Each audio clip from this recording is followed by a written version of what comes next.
देखी हमनी के अब तो माई के दिन आ गए, तो तनी हमनी के माइयों के भजन करल जा, जे तनी हमनी के नवरातन में अच्छा लगी आ बढ़िया लगी। देखिए वही पे एगो माई के भजन दे तनी। हमके पलौआ मैया नीमी के खरिकवा हो कि डरिए डरिए ना। हमके पलौआ मैया नीमी के खरिकवा हो कि डरिए डरिए ना। मैया लियाली बस हवा हो कि डरिए डरिए ना।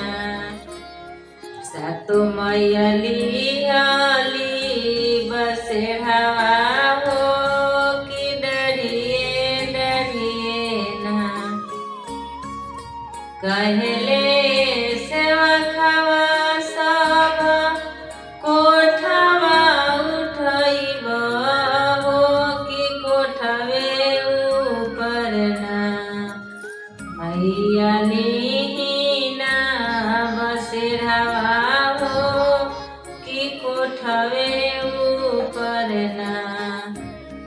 कहले बटकवा लोग कोठवा उठैब हो कि कोठवे ऊपर ना।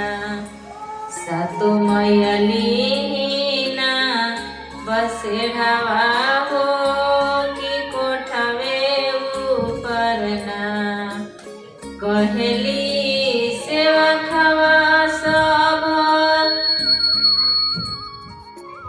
कहली सेवकवा सब आचरा डसैब हो कि आचरे ऊपर ना।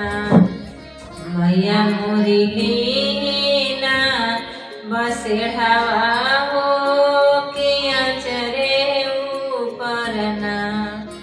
मैया मोर लीना बसेढ़वा हो कि आचरे ऊपर ना।